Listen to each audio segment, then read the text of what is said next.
మనం ఏదైతే పొందుకోవట్లేదో వాటినన్నింటినీ పొందుకోవాలంటే మనలో ఉండాల్సింది పరిశుద్ధపరుచుకునే గుణం. అనుదినము పరిశుద్ధత పరుచుకునే గుణం. దీని కొరకు ప్రయాసపడిన వారి జీవితాల్లో నా దేవుడు అద్భుతమైన కార్యములు చేయబోతున్నాడు. ఒకసారి చదువుదామా వచనం. యెహోషువ గ్రంథము 3వ అధ్యాయము 5వ వచనం.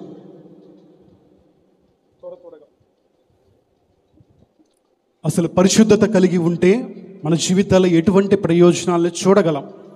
పరిశుద్ధత యొక్క ప్రాముఖ్యత ఏమిటో ఒకసారి లోతుగా ఒక చిన్నగా 3 విషయాలు మీతో చెప్పేసి ముగించేస్తాం. చూడండి ఒకసారి యెహోషువ గ్రంథము 3వ అధ్యాయం 5వ వచనం. మరియు యెహోషువ, రేపు యెహోవా మీ మధ్య అద్భుత కార్యములు చేయును గనుక మిమ్మును మీరు పరిశుద్ధపరచుకొనుడని జనులకు ఆజ్ఞ ఇచ్చాను. ఏం చేయాలంట దేవుని ప్రజలు, దేవుని పిల్లలు? దేవుడు అద్భుతమైన కార్యాలు మన జీవితాల్లో జరిగించాలంటే, సంఘంలో జరిగించాలంటే దేవుని సంఘంలో ఏముండాలంట? పరిశుద్ధపరుచుకునే గుణము, పరిశుద్ధతలో నిలిచి ఉండాలి సంఘము. అప్పుడే దేవుడు ఆ సంఘములో అద్భుతమైన కార్యములు చేస్తాడు. హల్లెలూయా. యెహోషువ అంటున్నాడు, రేపు మిమ్మల్ని మీరు పరిశుద్ధపరచుకోండి.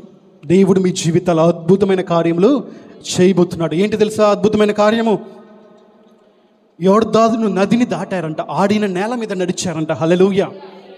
వారిని వారు పరిశుద్ధపరుచుకుంటే అసాధ్యమైన కార్యములు చేసిన దేవుడు ఇశ్రాయేలు పక్షముగా. అవునంటారా కాదంటారా? ఎర్ర సముద్రాన్ని దాటారు, ఎన్నో గొప్ప యుద్ధాలు జరిగించారు. యెహోషువ నాయకత్వంలో యోర్దాను దాటం జరిగింది. దానికి దేవుడు చెప్పిన మాట మోషేకైనా యెహోషువకైనా, మిమ్మల్ని మీరు పరిశుద్ధపరుచుకొనుడి. ఏం చెప్పండి? అంటే ఎలా అన్నట్లుగా చూడకండి. తెలుసంటారా లేదంటారా?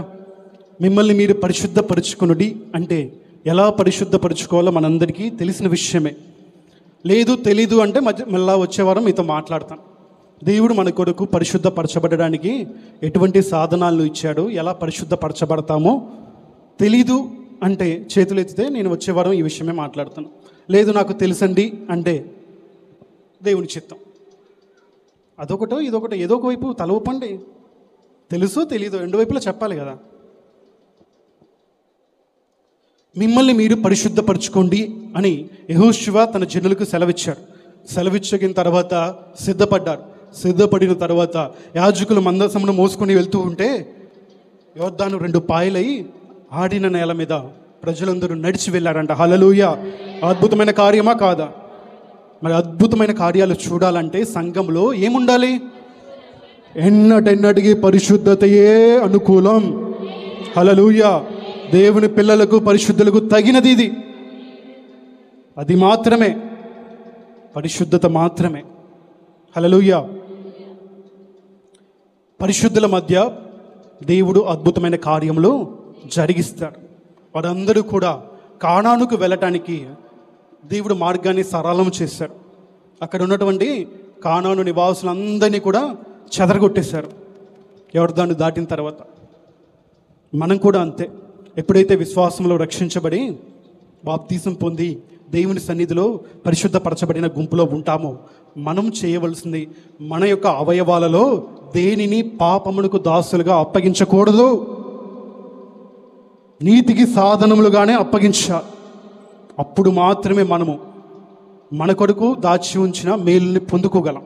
కానానీయులను, పెరిచీలను, హివ్వీలను వెళ్ళగొట్టగలం, దురాత్మలను వెళ్ళగొట్టగలం, దుష్ట ఆలోచనలు వెళ్ళగొట్టగలం. నీ మీద నీకు విరోధంగా ఏ ఆయుధము రూపొందించబడ్డా అది నిర్మూలం చేయబడుతుంది. అప్పుడు ఎప్పుడు? ఏ దేహం అయితే దేవుని రక్తం చేత విముక్తి పొందిందో దానిని మరలా దేవునికి అప్పగించినప్పుడు. హల్లెలూయా. మనమందరము కూడా సజీవ యాగముగా మన ప్రాణాత్మ దేహమును దేవునికి అప్పగించుకుందాము గాక. మన అవయములన్నీ నీతి సాధనములుగా మార్చబడును గాక. హల్లెలూయా. పరిశుద్ధత కలిగి పరిశుద్ధపరచబడే వారి జీవితాల్లో మొట్టమొదటి కార్యం దేవుడు ఏం చేస్తున్నాడు చెప్పాలి. ఆ సంఘంలో దేవుడు అద్భుతమైన కార్యములు చేస్తాడు. అప్పుడు మీరు ఏది అడిగినా పొందుకుంటారు. పొందుకునే గుంపులో ఉంటారు. హల్లెలూయా. మీరు దురుద్దేశాలతో అడగలేరు. అప్పుడు మీరు పరిశుద్ధపరచబడితే మీ ఉద్దేశాలు కూడా పరిశుద్ధపరచబడతాయి. హల్లెలూయా. అలాగూ మీ ఉద్దేశాలు, తలంపులు కూడా పరిశుద్ధపరచబడును గాక.